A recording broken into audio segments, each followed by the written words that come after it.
alaikum. Juma'a barkanku da yau. Barkanku da jin daɗi. Sunana Rayya. Gaskiya zan waɗi kan abubuwa. Mutane ku ji tsoron Allah. Domin duniyar ga ba wurin tabbata ba. Kun ga lahira can ne makoma. Wallahi, tallahi, duk mutumin da ya yi wasa da sallah zai ci ubanai. Kuma duk mutumin da ya yi wasa da azumi shi ma zai ci uban shi.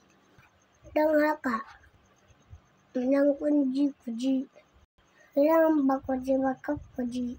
Idan kun gane ku gane, idan ba ku gane ba kar ku gane.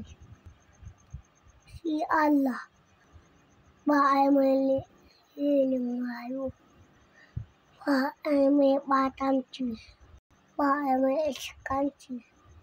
Shi ya yi kowa kuma ya san kowa, ya san ka, ya san ki, ya san ki, ya san ki. Duk abin da ka yi Allah na kallon ka. Don haka Allah ya ba mu ikon riƙawa. Allah ya ba mu ikon son Annabi. Don ni ina son Annabi Muhammadu Rasulallah. Kun ga ko na ji daɗina. Na gode ma Allah. Domin Allah shi ne ya ce a gode mai. Don haka na gode ma Allah. Don haka na bai ku lahiya. Ku bar muku lahiya. Sai wata rana.